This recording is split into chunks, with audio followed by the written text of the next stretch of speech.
இன்னைக்கு நம்ம குரோகோஸ் basketball season 2 12th எபிசோட தான் பார்க்க போறோம். மேட்ச்ல ஜெயிச்சதுக்கு அப்புறம் நம்ம ஹீரோஸ் எல்லாரும் ஒரு ஹாட் ஸ்பிரிங்க்கு வந்திருப்பாங்களா. எல்லாரும் ஜாலியா ஒரு குளியில போட்டுட்டு இருக்கும்போது சூப்பர் ஆடி நம்ம கோச் ரிக்கோ பயங்கர புத்திசாலி, இப்படி ஒரு மேட்ச் ஆடி முடிச்சதுக்கு அப்புறம் நம்ம எல்லாரையும் ஹாட் ஸ்பிரிங் கூட்டு வந்து ரொம்ப நல்லது பண்ணியிருக்காங்க அப்படின்னு பாராட்டி பேசினா அடுத்த செகண்டே சோகம் வந்துருது. ஏன்னா நம்ம எல்லாரையும் ரெஃப்ரெஷ் பண்ண வச்சுட்டு அடுத்த நாளே போட்டு புளிஞ்செடுக்க போறாளோன்னு ரொம்ப நேரம் சூடான தண்ணியில இருந்தங்காட்டி குரோக்கோ பையனுக்கு தலையெல்லாம் சுத்த ஆரம்பிச்சிருமா. அதனாலேயே ககாமி குரோக்கோ தூக்கிட்டு வெளியே வந்து அங்க ஒரு பெஞ்சில படுக்க வச்சுட்டு ஏதாவது ஜூஸ் கீது குடிக்கிறியாடான்னு கேட்டா ஸ்போர்ட் ட்ரிங்க் வேணுமானா இல்ல சரி வெளியில கீது இருக்கான்னு பாத்துட்டு வரேன்ட்டு அங்க இருந்து போக உள்ளுக்குள்ள நம்ம பசங்க எல்லாரும் உட்காந்து பேசிட்டு இருப்பானுங்க மிச்ச பேரெல்லாம். ஆனா அப்போ அங்க புகையில இன்னொரு ஒரு டீம் உட்காந்துருக்கும். வேற யாரு நம்ம டோவோட பசங்களா இருப்பானுங்களா. அதுவே கோச் ரீக்கவும் குளிக்க போயிருப்பாங்க. அங்க நம்ம மோமோ வந்து உட்காந்துருப்பா. பெஞ்சில் உட்காந்துருக்க குரோகோவுக்கு பக்கத்துல யாரும் ஸ்போர்ட் ட்ரிங்க வைக்கிறாங்க. அது நம்ம அவமேனேவா இருக்கும். கோச் ரீக்கவும் மோமோவும் பேசிக்கிட்டு இருக்கும்போது அப்ப மோமோ நம்ம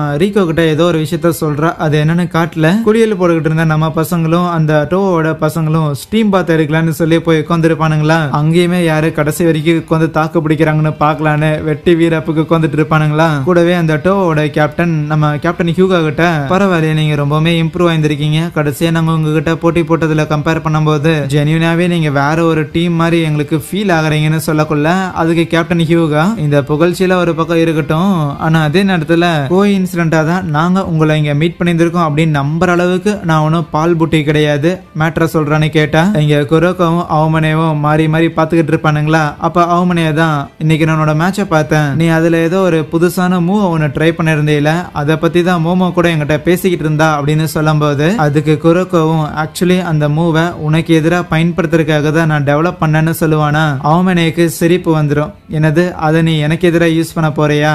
வாய்ப்பே கிடையாது, உனக்கே தெரியும் அந்த மூவ் கண்டிப்பா எனக்கு எதிராக ஒர்க் ஆக போறது இல்லன்னு. அதே நேரத்துல இந்த வின்டர் கப்ல ஜெயிக்க போறதுன்னு சொல்ல வரும்போது ககாமி ஷோல்டர்ல கைய போட்டு நாங்க தானே கத்தி சொல்ற அப்படிங்கிற மாதிரி சொல்லுவானா. அவமனுக்கு கடுப்பாகும். மரியாதையா கையாடுறான்னு திட்டி விட்டுருப்பானா. கூடவே என்ன ககாமி நீ இந்த ஜெனரேஷன்ஸ் ஆஃப் மிராக்கிளோட வாசல்ல வந்து கதவை லைட்டா நீக்கி பார்த்திருக்குங்கிற காரணத்துக்காக எங்களுக்கு ஈக்குவலான ஒரு ஆள்னு நீ நினைச்சிட்டு இருக்கிறியாடா அப்படின்னு சொன்னா ககாமிக்கு புரியல என்ன பேசுறான் அப்படின்னு யோசிப்பான். எங்க டோவோட கேப்டனுமே ஓகே ஃபைன், நாங்க இங்க பக்கத்துல ஒரு பிராக்டிஸ் மேட்ச் ஆட வந்தது என்னமோ உண்மைதான், ஆனா அதே நேரத்துல மேட்ச் முடிஞ்சதுக்கு அப்புறம் கண்டிப்பா இங்க ஹாட் ஸ்பிரிங்க்கு நீங்க வருவீங்க அப்படின்னு ஒரு கெஸ் இருந்தது. அதனால தான் வந்து மீட் பண்ணி ஒரு ஹலோ சொல்லலான்னு வந்திருந்தோம். அந்த ஹலோவும் சும்மா சொல்றதுக்காக வரலன்னு ஒரு பேப்பரை எடுத்து நீட்டுவான். என்னன்னா இந்த வின்டர் கப்புக்கு ஜப்பான்ல இருக்கிற வேரியஸ் டீம் வந்து போட்டி போட போறாங்க. அதுல ரொம்ப முக்கியமா ஒவ்வொரு ரீஜனையும் வந்து ஒவ்வொரு ஜோனா பிரிச்சிருந்திருப்பாங்கல்ல. அதுல ஒரே ரீஜனை சேர்ந்த ரீஜன்னா லைக் ஒரே டிஸ்ட்ரிக்ட் மாதிரி வச்சுக்கோங்களேன், அங்க இருக்கிற ரெண்டு டீம் வந்து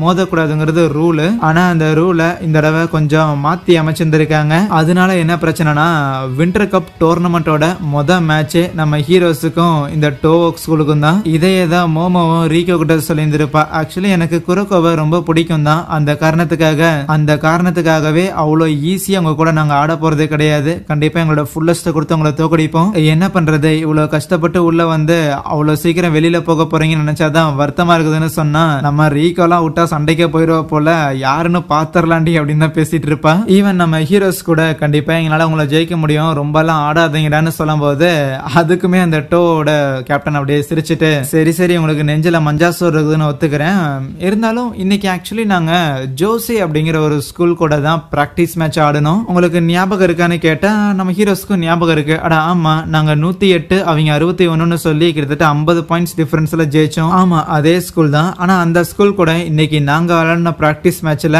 நாங்க 170 அவங்க 39ன்னு அவங்கள தோக்கடிச்சோம், மண்ணை கவ வச்சோம். அதாவது சுத்தி வளைச்சு நான் என்ன சொல்ல வரேன்னா இன்டர் ஹை ஸ்கூல் காம்படிஷன் நடந்து முடிஞ்சு என்ன ஒரு 6 மாசம் இருக்குமா. கண்டிப்பா இந்த வின்டர் கப்புக்காக இருக்கிற எல்லாரும் இந்த 6 மாசத்துல பயங்கரமா ட்ரெயின் பண்ணி செமையா இம்ப்ரூவ் ஆயிருந்திருப்பீங்க. 6 மாசங்கிறது ஒரு மிகப்பெரிய கேப் தானே, எந்த ஒரு டீமா இருந்தாலும் இம்ப்ரூவ் ஆயிருந்திருக்கும். அதே தான் நாங்களும் ஒரு டீம் தான், நாங்களுமே ரொம்பவுமே இம்ப்ரூவ் ஆயிருந்திருக்கோம்னு சொல்லுவானுங்க. இதே விஷயத்தை தான் அவமனையோட வாயில இருந்தும் ஒரு சில வார்த்தைகள் கம்மியா பயன்படுத்தி நம்ம குரோக்கோவும் கேட்டிருந்திருப்பானா. ஆனா அதை கேட்டுட்டு குரோக்கோவும் ககாமியும் சிரிச்சிருவானுங்க.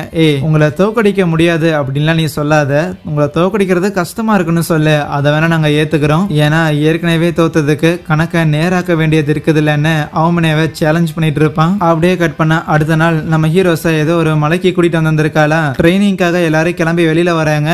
ஆமா காலையில இருந்து இந்த ககாமி பையன் எங்க ஆளக்காரனு குரோக்கோ கேட்கும் போது அவனுக்கு ஸ்பெஷலா வேற விஷயம் வச்சிருந்திருக்கேன், அதனால உங்களுக்கான ட்ரைனிங்கை ஆரம்பிப்பாமான்னு கூட்டிட்டு போய் கோச் ரீகோ அவங்களோட அப்பா கிட்ட கொண்டு போய் விடும்போது அவங்க அப்பாவுமே என் பொண்ணு கேட்டுக்கிட்ட ஒரே காரணத்துக்காக தான் உங்க எல்லாரையும் நான் ட்ரெயின் பண்ண ஒத்துக்கிட்டேன்ட்டு முதல்ல எல்லாரும் சொக்காவை கழட்டுங்கடான்னு சொன்னா அப்பதான் பசங்களுக்கு எல்லாம் புரியுது, ஓஹோ இங்கிருந்து தான் கோச் ரீகோ எல்லா மேட்டரையும் கத்துக்கிட்டாங்களான்னு. எல்லாரோட பிசிக்கையும் அனலைஸ் பண்ண வரும். ஓகே ஃபைன், ஓரளவுக்கு எல்லாரும் தேறி இருந்திருக்கீங்க. கடந்த 6 மாசமா ரீகோவோட ட்ரைனிங் எல்லாத்தையும் கரெக்டா ஃபாலோ பண்ணிருக்கீங்கன்னு நினைக்கிறேன், அதனால என்னோட ட்ரைனிங் ஆரம்பிக்கலாமான்னு பசங்க எல்லாரையும் மலையில ஓட சொல்லி இருந்திருப்பாரா. எவனாவது ஓவரா கம்ப்ளைண்ட் பண்ணா அவனை 2 தடவை ஓட வைப்பேன் அப்படின்னு சொல்லி ஓட வச்சுட்டு இருப்பாங்க. கண்டிப்பா இப்படி ரஃப்பான சர்ஃபேஸ்ல ஓடுறதுங்கிறது அவங்களோட பாடியை பயங்கரமா அவங்களோட மசில்ஸ் எல்லாத்தையும் இம்ப்ரூவ் பண்ணதான் செய்யும். ஆனா வெறும் மசில்ஸ் மட்டும் வச்சு எதுவும் பண்ண முடியாது, அதுக்கு தான் தேவை பிராக்டிஸ். ஆகையால் பசங்க எல்லாரையும் கூப்பிட்டு வச்சுட்டு, ஓய் பசங்களா, கடைசியா நீங்க அந்த டோவோட டீம் கிட்ட தோத்து போனீங்களே, அந்த மேட்சை நானும் போட்டு பார்த்தேன்.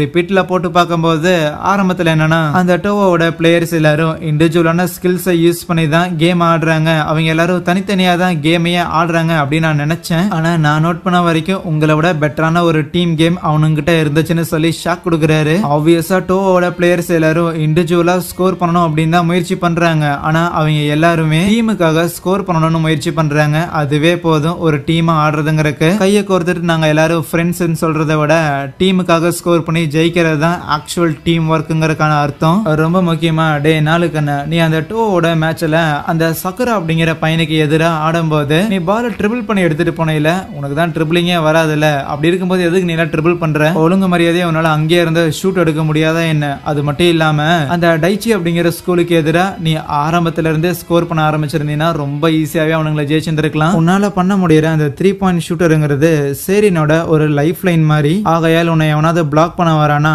உட்காந்து ட்ரிபிள் எல்லாம் பண்ணிட்டு இருக்காத, அப்படியே ஷூட் பண்ற வழியை பாரு. வேணும்னா உனக்கு ஒரு டெமோ கால்ட்டான்னு அவர் பிளே பண்ண போக பேசுறதெல்லாம் ஓகே தான், இந்த வயசான காலத்துல இந்த ஆளால இதெல்லாம் பண்ண முடியுமா அப்படின்னு பசங்க யோசிக்கும் போது அப்ப நம்ம கியோஷி, தலைவனை யாருன்னு நினைச்சிட்டு இருக்கிற, நேஷனல் பாஸ்கெட் பால் டீம்ல இருந்த பிளேயர்னு சொல்றாங்க. சோ ஒரு நேஷனல் லெவல் பிளேயர் போல. நம்ம கேப்டன் ஹியூகா தான் பிளாக் பண்றதுக்காக போறான், பட் அங்க ட்ரிபிள் பண்ணாம அசால்ட்டா பின்னாடி வந்து அங்க ஒரு பாயிண்ட் அவரு ஸ்கோர் பண்றாரு. புரிஞ்சுதா மகனே, நீ வேகமா இருக்கணுங்கிற அவசியம் கிடையாது, ஆனா நீ எந்த அளவுக்கு பெர்ஃபெக்ட்டா ஆக்ட் பண்றங்கறத பொறுத்து தான் உன்னால பாயிண்ட் ஸ்கோர் பண்ண முடியும். டீமா ஆடுறதுங்கிறது நான் ஏற்கனவே சொன்ன மாதிரி கையை பிடிச்சிட்டு ஆடுறது கிடையாது. ஒவ்வொருத்தரும் தன்னோட தனிப்பட்ட திறமையை இம்ப்ரூவ் பண்ணி வச்சிருந்தா தான் அது எல்லாத்தையும் ஒன்னு சேர்க்கும் போது டீமா பவர்ஃபுல்லா தெரிவிங்க. இது எல்லாத்தையும் கேட்டதுக்கு அப்புறம் சரி அதெல்லாம் இருக்கட்டும், இந்த ககாமி பையன் எங்க போனான்னு யோசிச்சா ஏர்போர்ட்ல நம்ம ககாமி அமெரிக்காவுக்கு கிளம்புறதுக்கு தயாரா இருக்க அங்கே இந்த ஒரு எபிசோடை முடிக்கிறாங்க.